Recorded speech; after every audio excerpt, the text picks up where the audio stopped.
I do believe it is really powerful that every student kind of has the chance to show learning through something that they're passionate about. Hi, I'm Brian Zvotek, and this is the Kick Some Class podcast, the show that's all about helping teachers kick some class. So if you are an educator who's looking for more balance in your life, more impact in your classroom, and just more time for your loved ones, then you're in the right place. Whether you've yet to teach your first class or you are a grizzled veteran like the rest of us and you are trying to avoid burnout, this is the podcast for you. We're going to be bringing tips, tricks, and interviews to help you have the greatest impact that you can in every area of your life. So let's go ahead and get started. I have with me a special guest today, Josh Feinsilber, and he is the creator of Gimkit. And so I brought him here because I love Gimkit, of course. And so if you've ever seen any of my videos, if you've only seen one of them, it was probably a Gimkit tutorial. So I really thought Josh's story would be interesting for you teachers that maybe are struggling and are looking for a tool, but also maybe some philosophy change. So Josh, welcome. I'm really excited to have you here. Thank you, Brian. Appreciate you having me. Awesome. So you're out there on the West Coast. I am sitting here in the snow. You keeping warm, busy, sane, all that good stuff? I've been going back and forth, actually. Well, I guess today's the first day of February, but the last 3 months I've been in 3 different cities. I was in New York for November. I was in Southern California for December, and I'm in Seattle right now. Oh, good. That's so I'm good staying choice. warmer than you are. That's for sure. Absolutely. So, so for Gimkit, like, I don't know when you actually launched. I know when I found you, probably in 2018, 19, somewhere around there. Unless I'm, lying and that was too soon, but, Nope. I love it. But for anybody who doesn't know, can you kind of give us like a summary of what Gimkit is, what it's all about, why it kind of exists?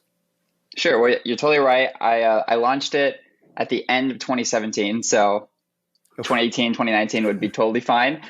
Let's see. So Gimkit is a live learning game for your classroom. So you will essentially make multiple choice questions or use questions made by other teachers.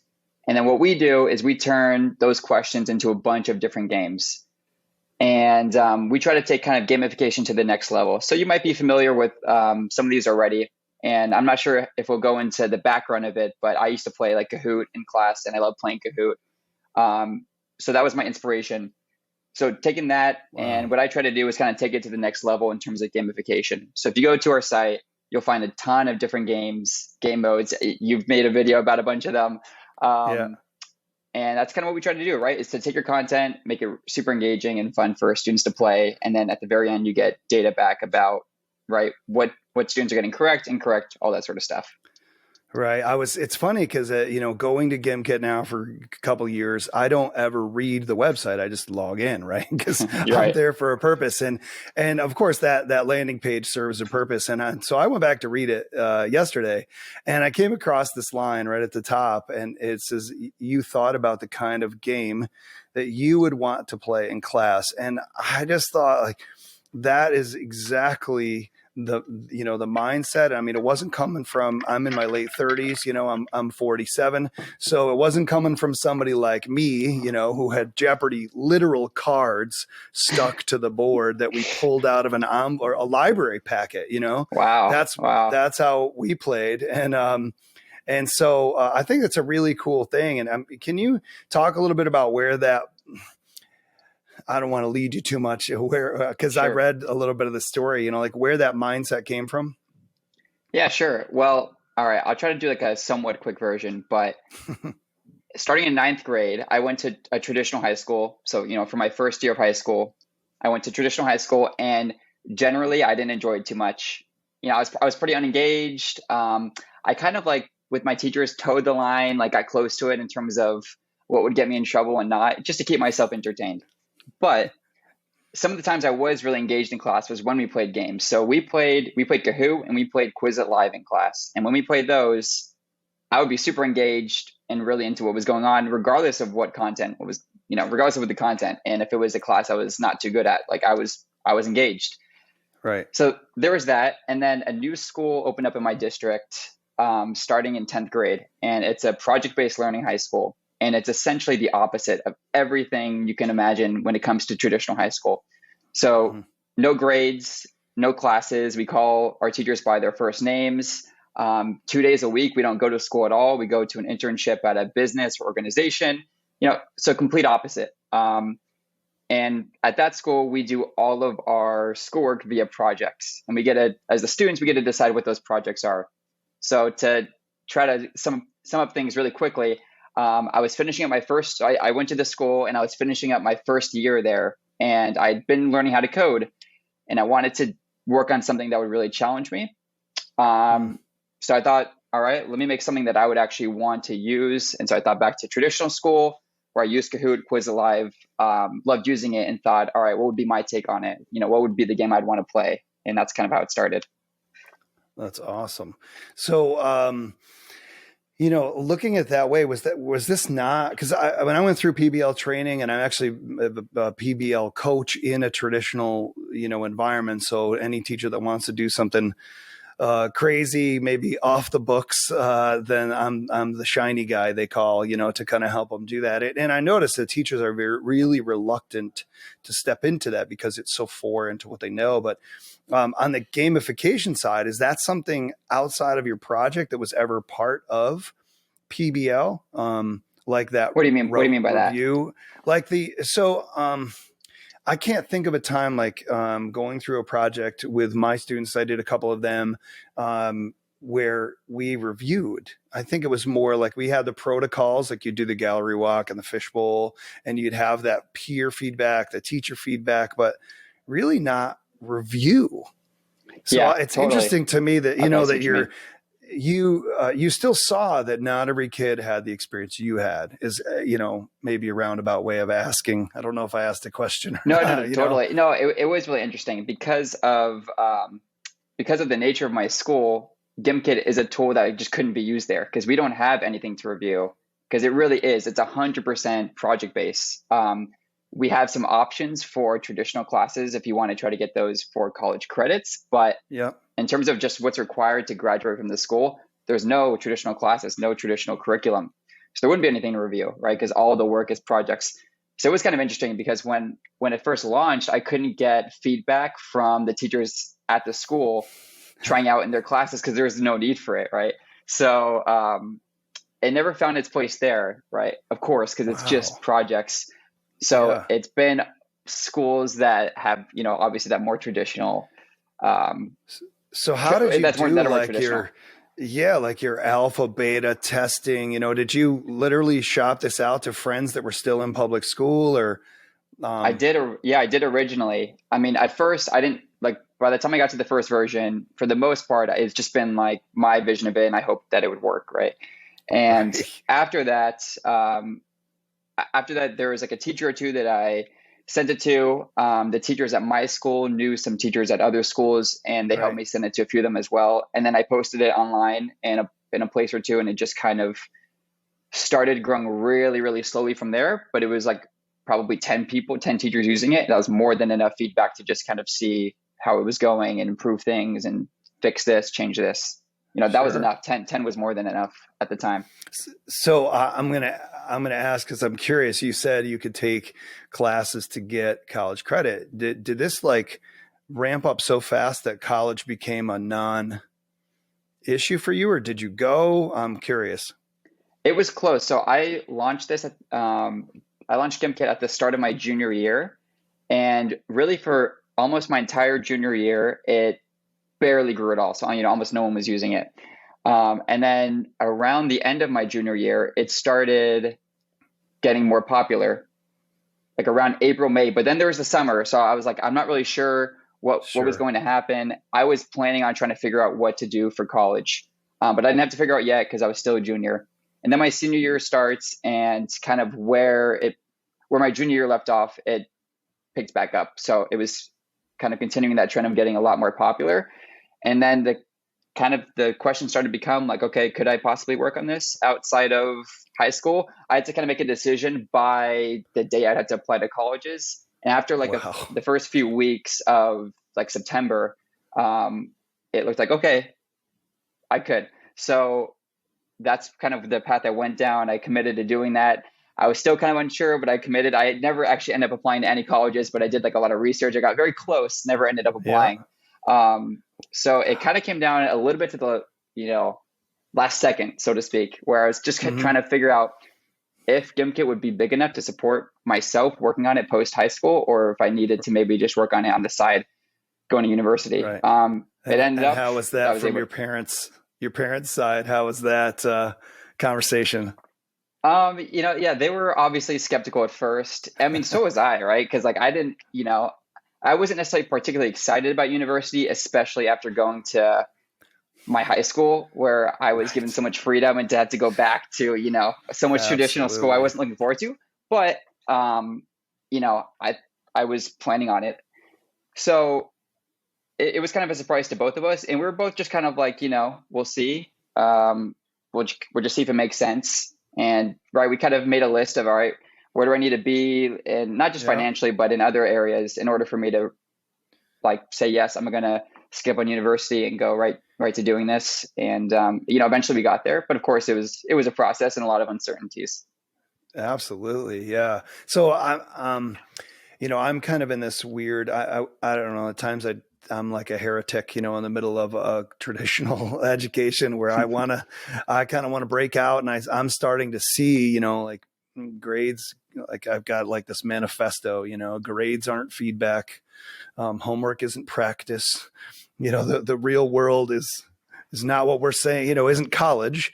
It could lead there, but and so I've always been like really interested in some of these alternative pathways. And I was reading a little bit about yours was very much that design thinking, and iterative process, which man, so I guess my roundabout way of asking the question is, thinking about that experience, do you think that that's like every kid should have, or at least the majority of students should have that type of experience? I mean, granted, it's not going to be for 100% of people. I'm okay Right. with that statement, but is that how you feel having been through both?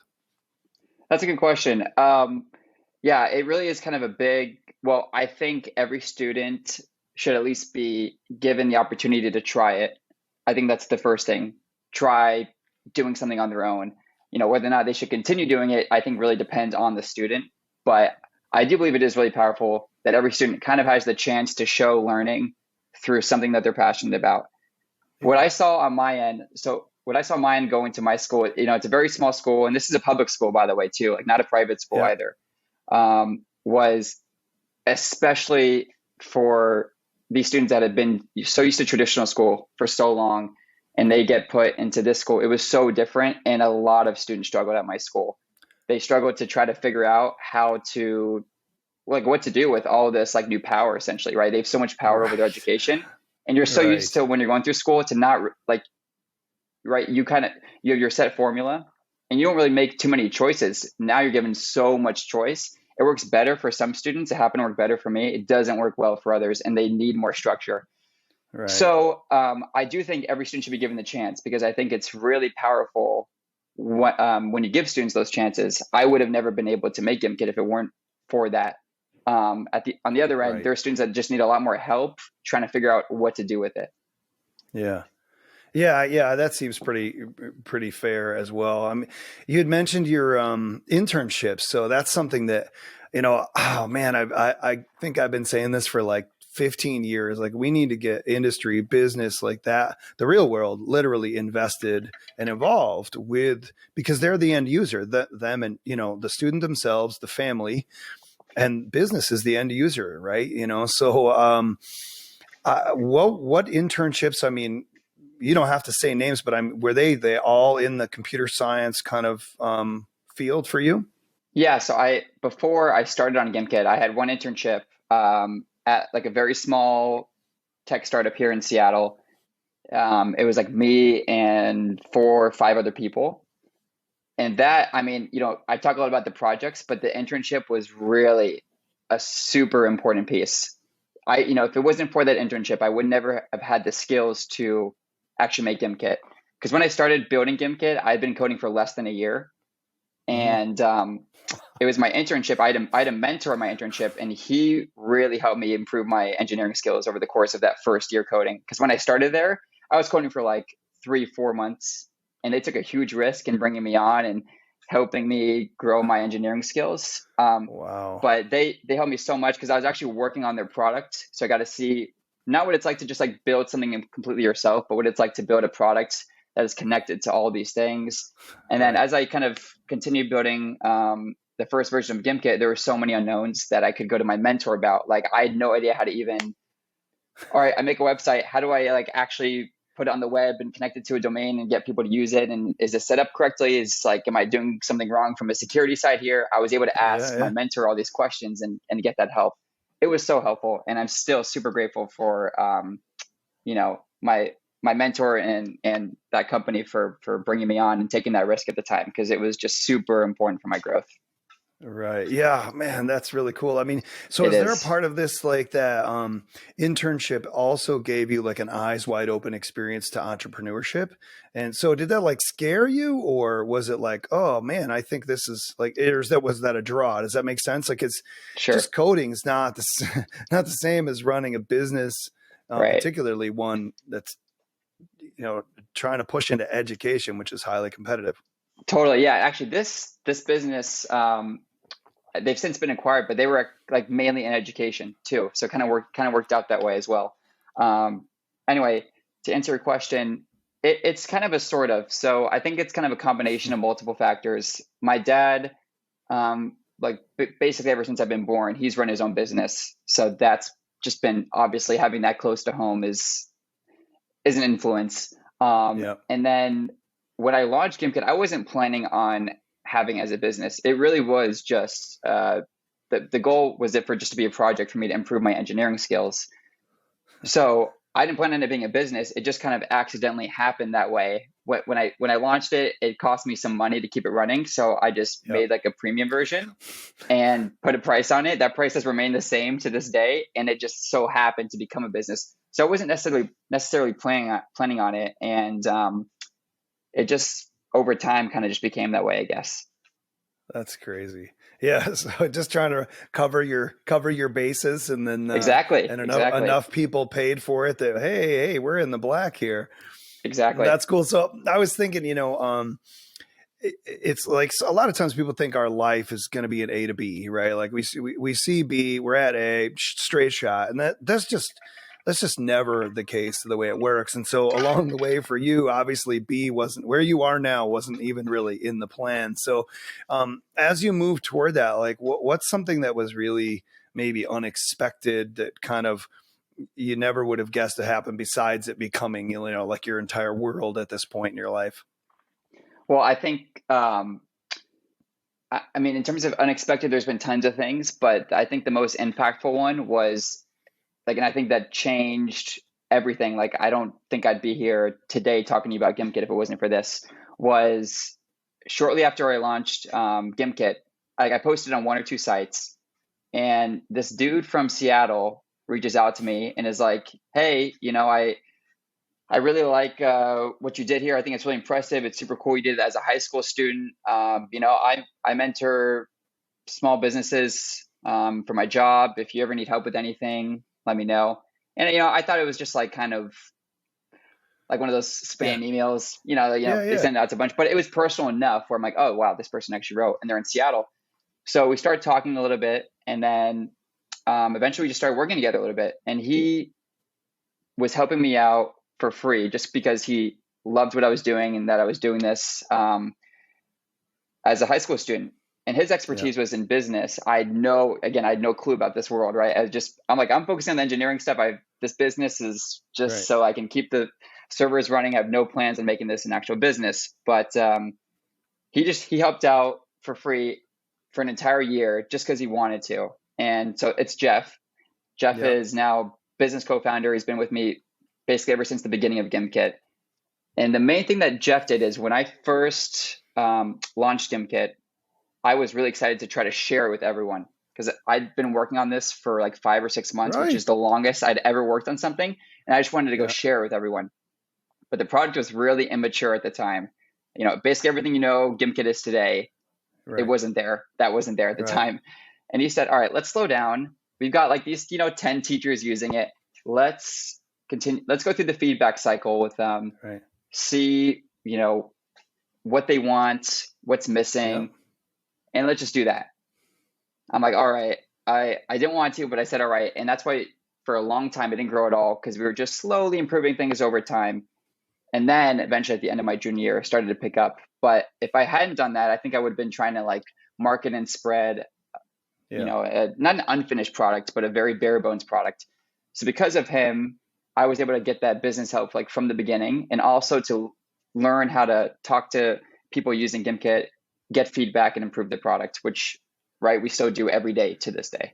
I'm glad you said that because it was definitely something that it's probably, aside from the user interface and what it did for me as a classroom teacher, the fact that it was 100% always improving, always changing, new feature, new game mode, turn that off, turn that, like, I mean, it was a drug, you're kind of, it's like, oh, what are they going to feed us next? And then of course the trust no one comes out. And it's funny because like that, I took a little break from making some videos over the summer, and then and so it was like, but that video blew up for me, blew up in my terms, because people were like, oh my gosh, how do I know which game mode to start as you were growing? And that one was just like my students.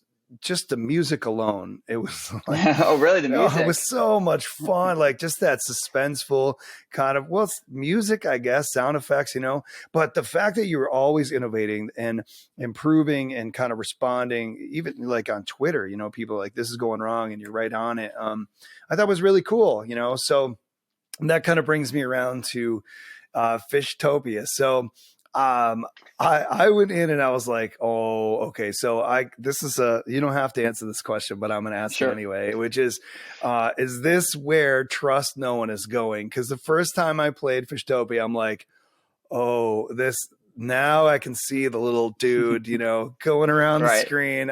There's no murder probably happening, but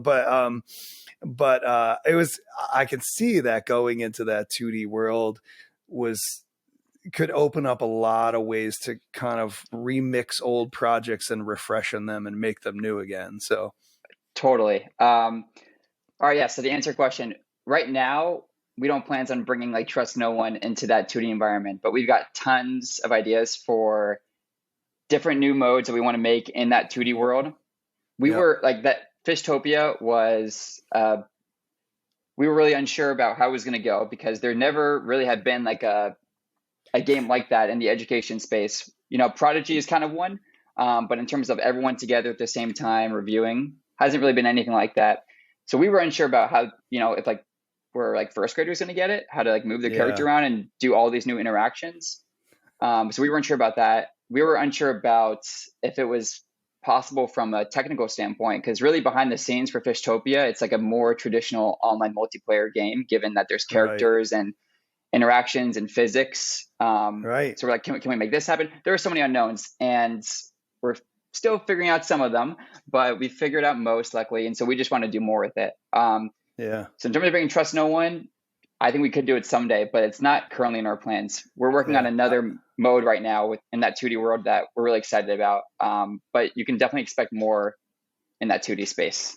Right. Yeah. I mean, there's plenty there right now for a traditional classroom teacher to go through and not necessarily be playing the same game in a whole school year. I mean, obviously they're Right. going to, but in the sense that the kids aren't going to be bored. Oh, zombies again or what? Like, no, and to be honest, from my perspective, who cares? I don't care what game mode we play. You guys pick it. And that's part of that, that's a little bit of that voice and choice from PBL, give some of the ownership away, I thought that was, I don't know. That's one of the things I think is really great. And to go back to that business relationship, with Jeff, that I think it's that hourglass. He focused you that now you can widen back out and do some really cool things, so that's Oh, pretty yeah, cool. totally.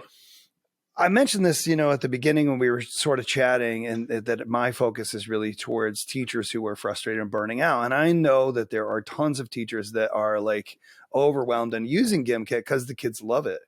And that piece of engagement, which I'm sort of like that. It's not the game, it's the engagement that we're after. And so I'm going to go back just to kind of bring this full circle.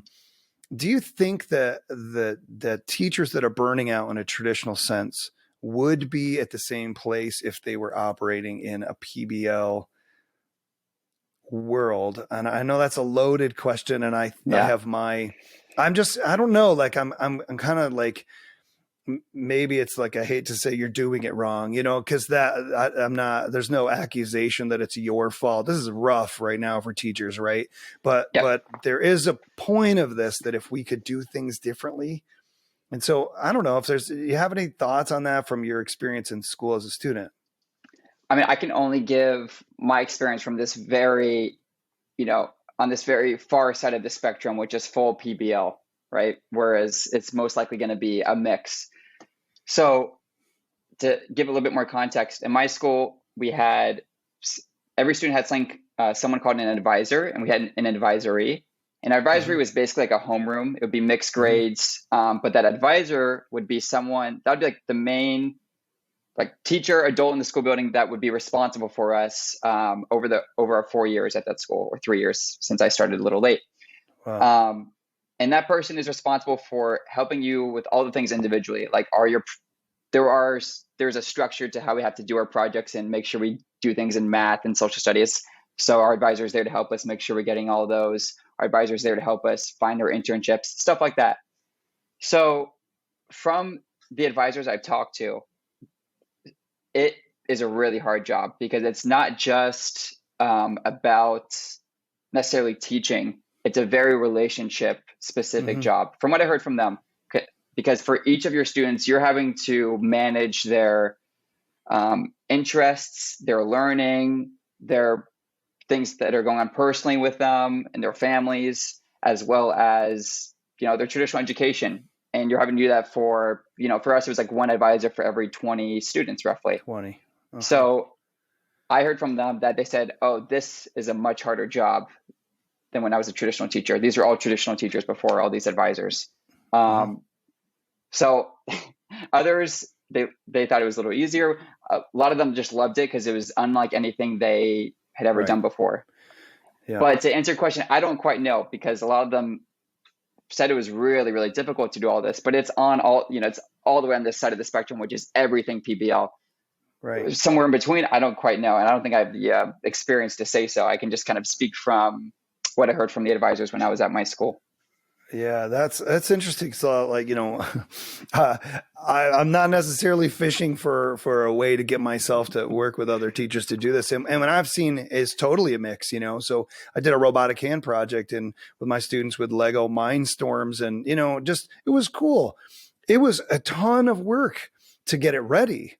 And then I was like, you're checking in, you're asking questions. You're like, I don't know. How do you think that's going to work? I don't know. How do we figure out, just very much. And to me, that giving away, like, I'm not going to hold your hand, I'm here to help, but was really great. But it's weird, kind of front loading. I can't imagine in that role, but do most students forge a pretty strong relationship with that person? It's a big, it depends, honestly. Yeah. I mean, I was lucky enough personality meshing and stuff. Yeah. Personality. And when we go to the school, they have us fill out a survey, and they try to match us to an advisor that can kind of fit us, that gets us. Right. And each advisor is specialized in a different subject area. So, there's like a tech one, science one, math one, language arts. That doesn't matter too much. Mine was language arts. Mine wasn't the tech one, for example. Mine was language arts. But they try to match more in personality. And, my advisor worked really well for me. She's basically like, she's kind of like my mom, she's like on my case, but very sweet, very understanding, was a great listener. That worked really well for me. And it kind of just depends on, at least at my school, it was like the advisor's personality, the student's personality. And of course, at the end of the day, it is up to the student to try to, they have to want it as well. And it's the advisor's role to try to help them get there, but it takes a lot longer for some students than others.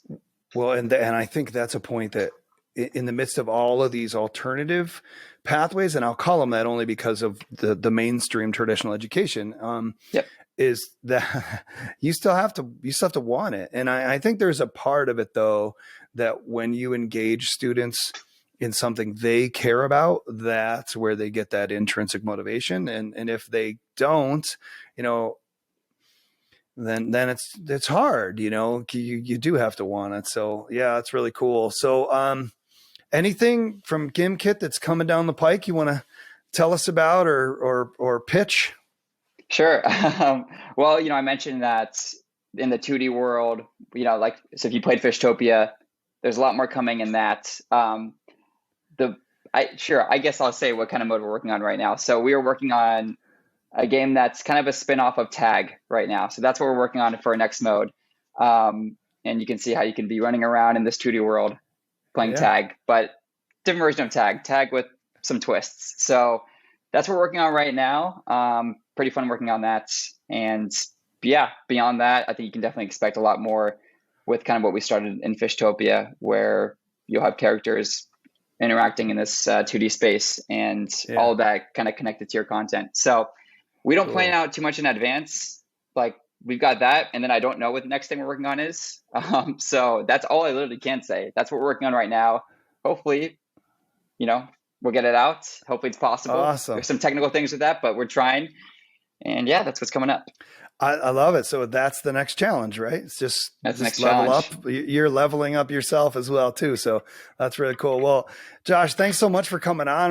It was great to have you here and to chat about Gimkit and your experiences and everything. So yeah, I'm just really excited we could do this, and hopefully we can do it again sometime.